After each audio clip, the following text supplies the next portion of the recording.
In the last few videos we've been doing the view model and code behind stuff, so non-UI. A lot of you have started really wanting to do some more UI. So instead of carrying on with the view model stuff and doing the navigation and everything else, I thought we'd just jump back onto some, some nice UI. So I modelled this up in Photoshop. It's also in the Git repository if you want to take a look at the Photoshop file. And this is our visualizer kind of chat screen. So once you've logged in, the login slides away. We'll have this menu slide out, and probably this slide in or fade in some way. This will be the chat. These are going to be buttons. This will be the main chat list of people you're talking to. And then this is where the chat. This will be a selected chat in blue, and it'll show here. The red will indicate like a new message. And this will be the profile pictures, and by default if they don't have a profile picture, which most people won't by the start, will sort of auto generate these random colours with the names as initials. I've thought this through because obviously I've already made this application before for Facetto, the older version, so I'm used to making chat applications. So we've got things like when somebody's typing, it'll appear here. If there's multiple people typing in a group message, this will fade between who's typing every, say, half a second. As you hover or click or whatever we decide, we can show things like times and when it was read, and then by default they'd just be invisible like this. And then you can search message there, search this specific message, and then more actions here, like, I don't know, delete things or add more users to the group. To start a new chat, you would click here, go to effectively your contacts list, or basically anyone you've ever messaged before. And if you're new to this and you share, say, your Outlook calendar, then the people would appear there. Otherwise, you can manually add them by phone number or email and just start a conversation. And then I thought we'd add this feature of, if you click here, you'd have, say, all the attachments you'd ever sent in any messages, and then that's searchable as well. And we'd show like a nice list here of pictures. So if you know you just sent somebody an image, you can click this, and in date order you can take a look through all the pictures. And then we'd have a settings icon to go to your settings page. And I think that's enough to get us going. We'll start building this up, and then we'll think about it, more as we go. But I thought at least this is nice to get back to some nice looking modern UI. So we're going to start this video, see how far we get. I'm guessing we'll start on the side menu, probably get all this done, I'd say, and then the next video we'll do this list, and then the third video we'll do, say, these chat bubbles. But we'll see how far we go. So this is what we're trying to make. So we just make sure the current app still runs, and you can see what it is.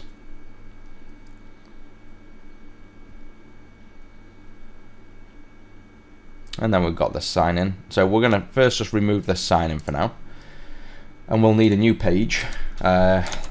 This is the page, and then this is going to be a side menu that's throughout the application.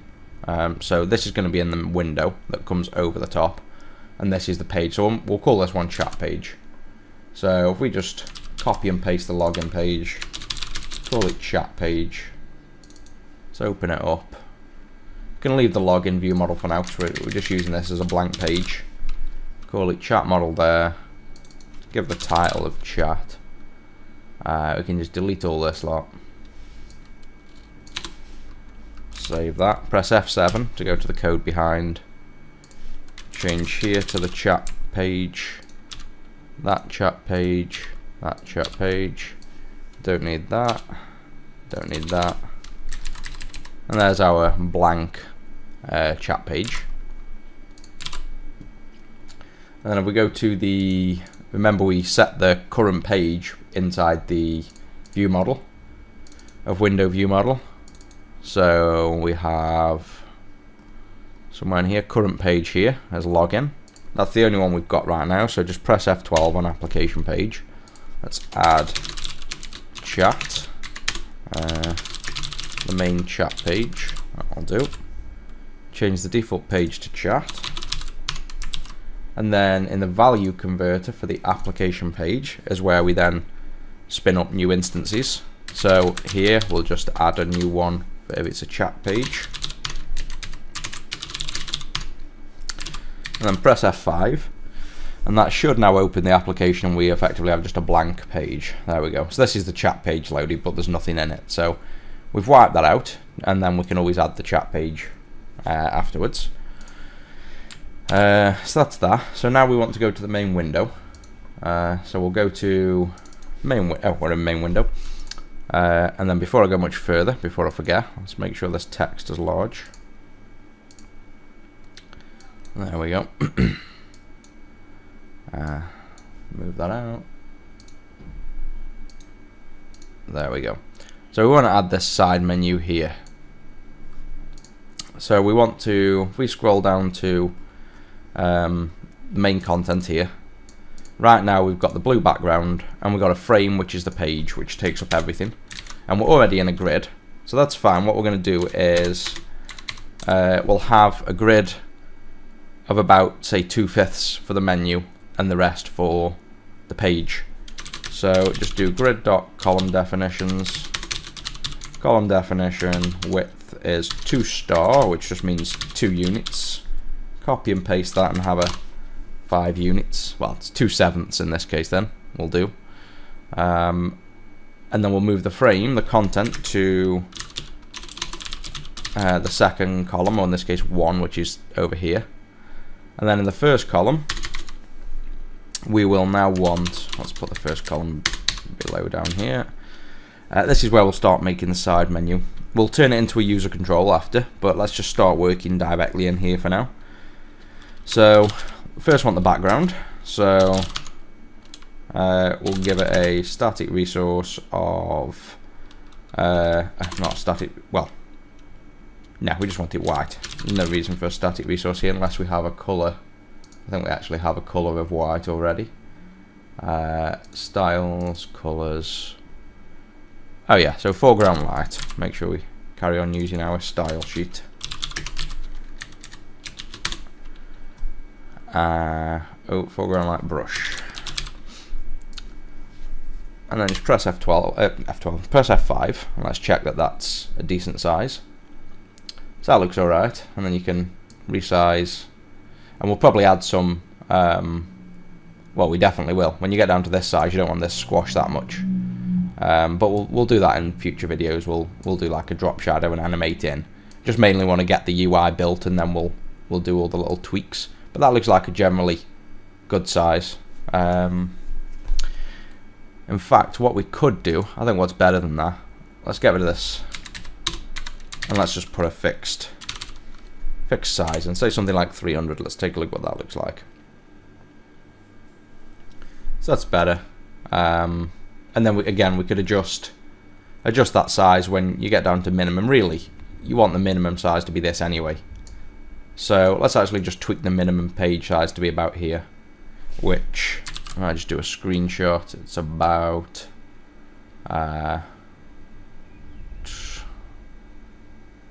1,300, is that? Yes, it's about 1,300 pixels across. And this one is set to 300 right now, and it's 500, so it's about just under 2 times as big. So I'd say let's make it about 800. Should be a rough guess. So scroll to the top of the window. Actually, we've bound to minimum width for the view model. So if we go to the window view model,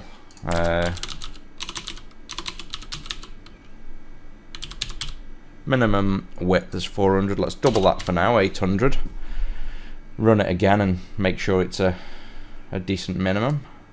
So there we go. That's like the minimum size you could get the application, which I think is realistic. Probably again minimum height's a little bit more, so let's just tweak that to 500. So I think the minimum 800 by 500 is fine. This is now a fixed size for now, so that'll do us. We've got the background, so let's comment this.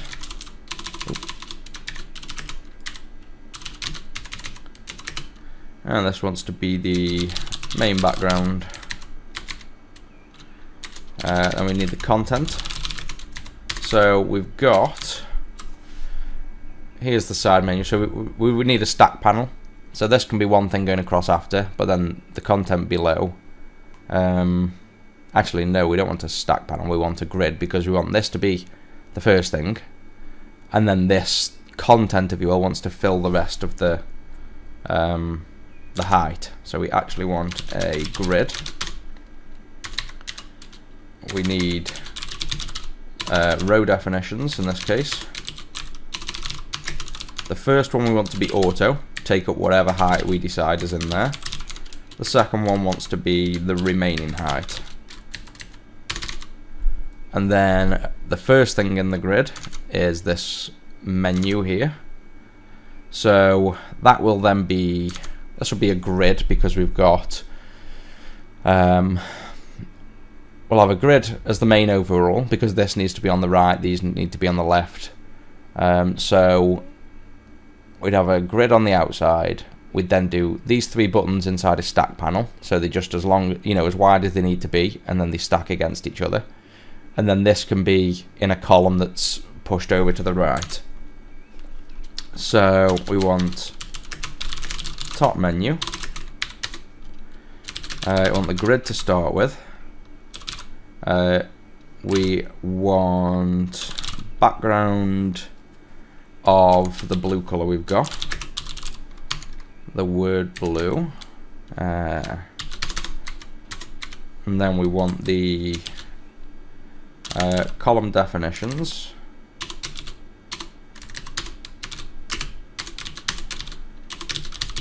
and the first column wants to be auto. We want to just put all the buttons in a line and fill up whatever space they need. The next column is going to be this space in between that can just expand all the way out. So that's going to be a width of auto. Not width of auto, sorry, width of asterisk. And then the final one at the right hand side now is going to be the auto for the settings cog. So there's the 3 columns. Now we want these main 3 buttons in. So they want to be a stack panel inside the first column. So stack panel oriented horizontally.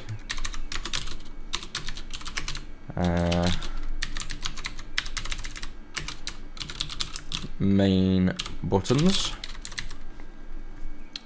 We need a height as well because right now it's nothing. So let's make the top menu height about 50. And there you can see the background. So the main buttons now, just do a button. Content, just put letter X for now. We want 3 buttons. So you can see these are default style buttons. So we want to make a new style for the button.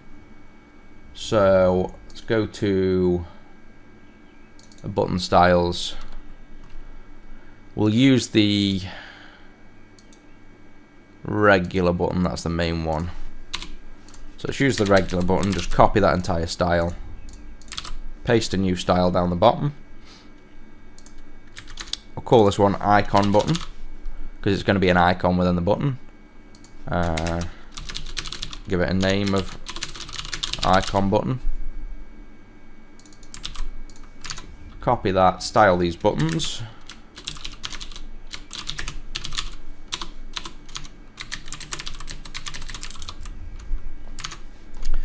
So first thing we want to do, background wants to be the blue, so we want it to be by default the same color. So you do the blue. Foreground is fine being the white. Large font we want to now be Font Awesome. So we're going to use the Font Awesome icons here. So we're changing the font of the button to be the Font Awesome. Padding. Don't know what we'll have with padding. Say about 30. Don't want any margin. Don't need that. Don't need the placeholder. Sorry, the loading spinner. So that can go. We don't need the visibility now on there. Corner radius. We don't need any. I'll just delete that. Focusable, false is fine. Font family is that. Right, so that looks like basically just the control now. The animation when you hover, we want it to be this lighter blue that we don't have yet. So we go to colors. Word blue, we need a light blue.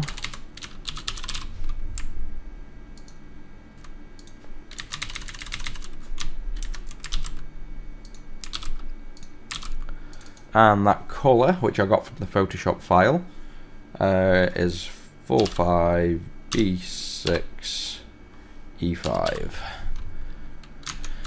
And then we'll also need this darker colour here, so we might as well just add that now.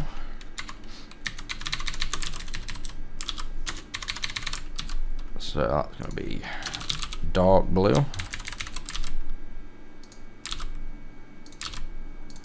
And that colour is OC6991. So we've now got the dark and the light blues. So on hover, we want this to be light blue. And when you've removed, you want to go back to the blue itself. We can keep the disabled colour, so that's fine. So that should be the button styled. I think it just needs compiling to show. And then we now need, by the looks of it, we can see the buttons.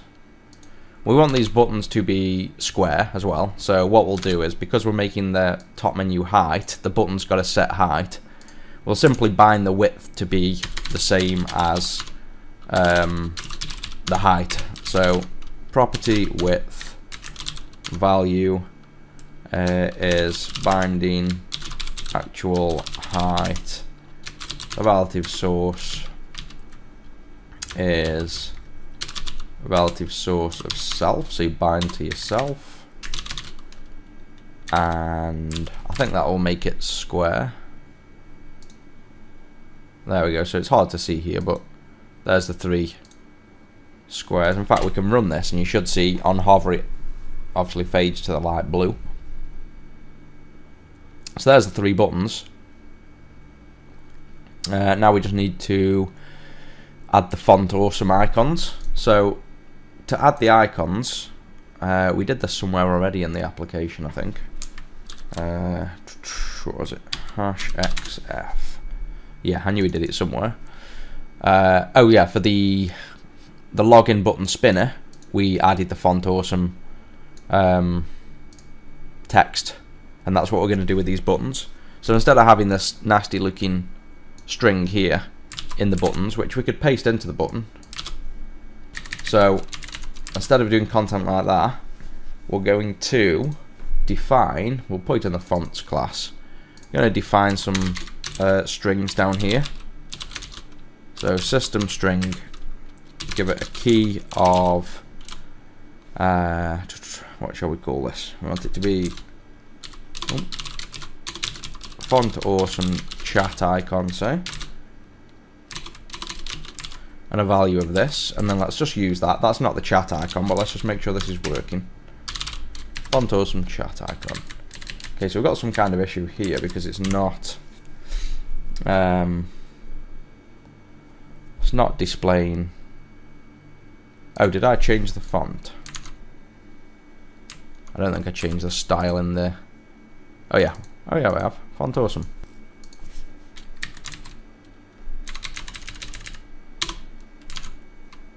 The padding's too much. So, in fact, the padding should be fine, but I think what we want to do is we want to put this. Or do we? Yeah, because if we change the padding to say 10, and then we resize the buttons, which we could do, see the text disappears because it can't fit in. We never want that to happen. So instead of just putting the text blocks there, let's just wrap this in a view box so that it will always scale to the text inside instead of it being font size of a specific size. Like this size now won't matter because it's inside a view box, so it doesn't matter what you put now. If we reduce the size, it's just scaling, and it's also keeping the proportions. So let's now change that back to a bigger one. Let's try 20. Let's try 30. Oh. Yeah, I think that looks alright. So you can now see the icon is showing here. in the font, and what we've done is made a static string here for it. So we want chat, then we want user, picture, and cog, I'd say for now. So user, picture, cog. We will bind them to these.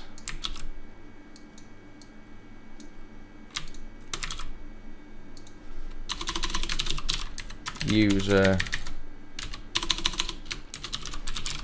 picture, and then we need the cog one as well, which will be out here, and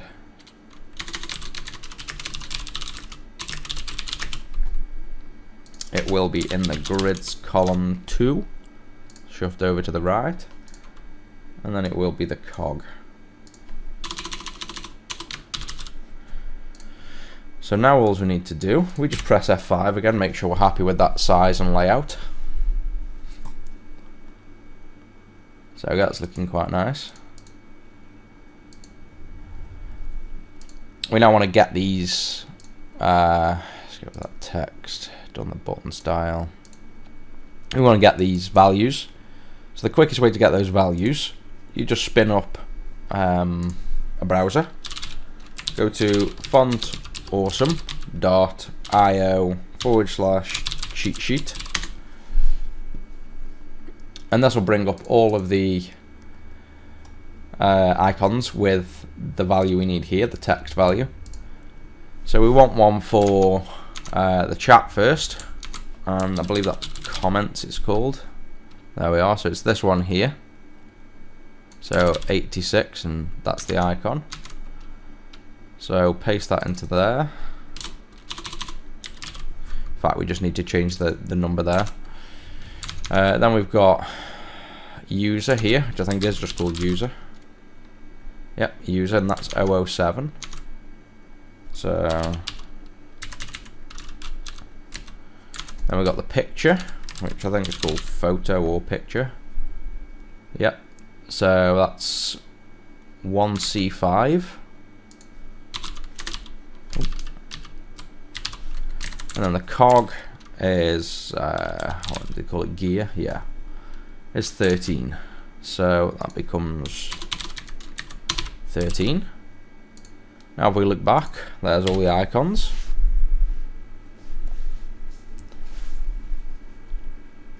So there's now the 3 buttons for the main part in this icon. Now the cog, we just want it to be, where's that down? We want it to be this darker colour. And we could do that with, say, an attached property and calling it a, you know, a highlighted or a dark button, but it's just as simple to simply set the color here, foreground static to the dark blue we made, and there we go. So that's the quickest and simplest way of doing that, just a small appearance tweak, and that's the menu.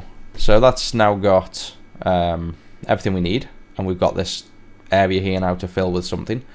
We need to do the drop shadow, but I'll just leave that for now. I haven't thought through. I will wait until we get the chat screen in before I see if we want this drop shadow. I don't really like drop shadows. This is nice and clean, and we've got no real drop shadows anywhere, so I don't really want to add the drop shadow, I don't think. But when I was doing the Photoshop file, it didn't quite look right, this right message just going straight into this thing here, so we might just do a single line, I'm not sure yet, but we'll wait till this screen's in before we do that.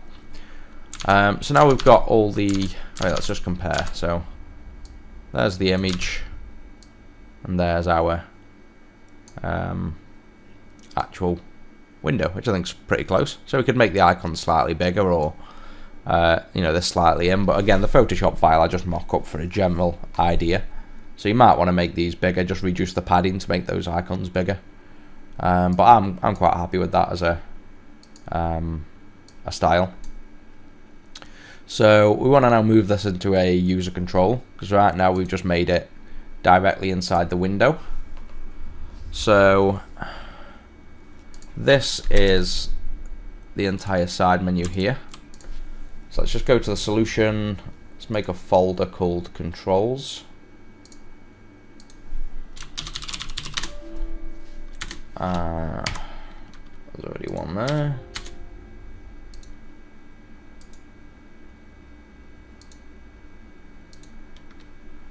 And then let's add a new item. And at the top right here, type user, and it should filter user control WPF.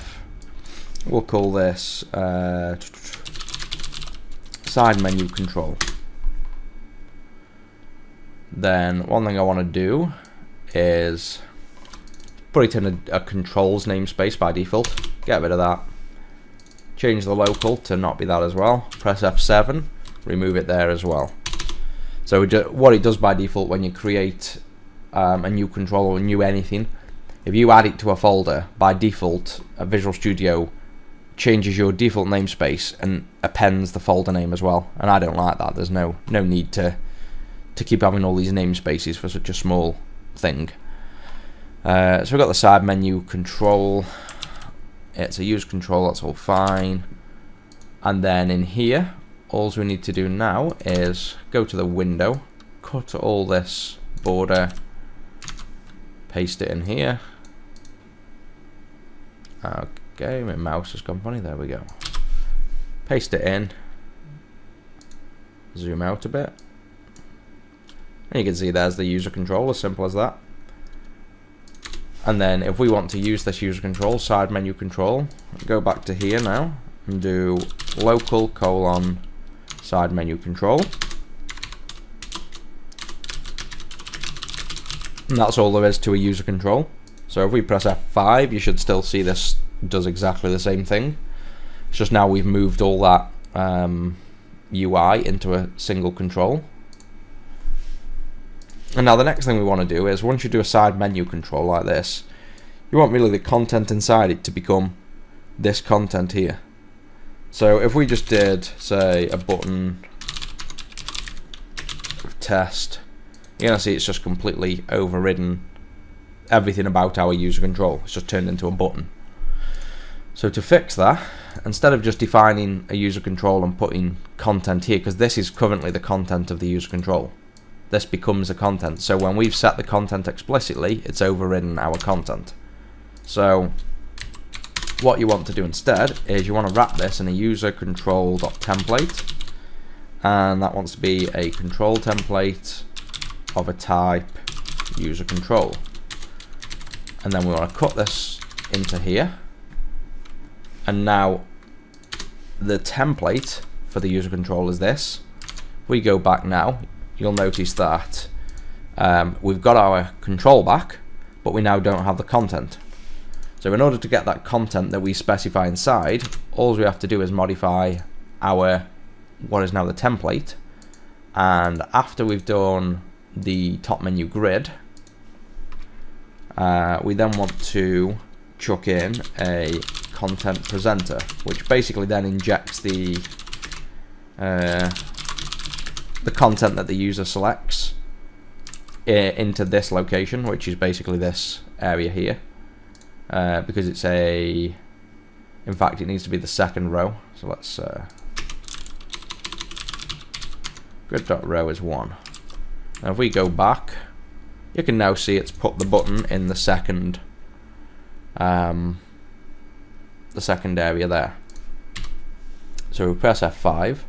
We've now got a user control where we can set content that then becomes the content of this grid here. So now we can inject we can make our list now of this chat list here. So that will be in the next video. We'll go ahead and make this scrollable chart, and again I think these will become user controls, each individual part there, and then we'll just put it in a list, that each one is in a list, and then we'll do some view models to data bind some dummy data into here so we can get this list actually spinning up and having some fake data that we would get from the server eventually. And then we'll move on to the screen. So hopefully this has been a bit more enjoyable than the last few videos. We're back to doing some nice UI. You've seen how to do a user control now. Again, there's nothing to it. You basically right click, add new user control, and then it's just like a page. You just get your normal XAML, put whatever XAML you want in, And then if you want a user control that can have sub-content, then you just wrap your content in a user control template with a control template of the type that matches, you know, your control type, in this case user control, and then everything inside here stays exactly the same. And you just put this content presenter anywhere inside your design where you want the user's content to get injected. So if we wanted this content to be, say, here instead, in the in between the two columns, we could just dump it here and change the column to 1, which would be here. And then if we went back to the window and we put a button in there,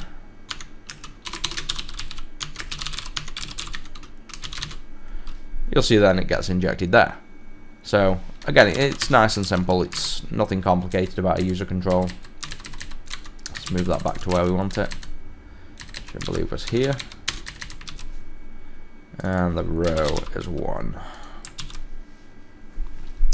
So that's that. Any questions, let me know. And next video will be on the chat list. Hope you enjoyed it.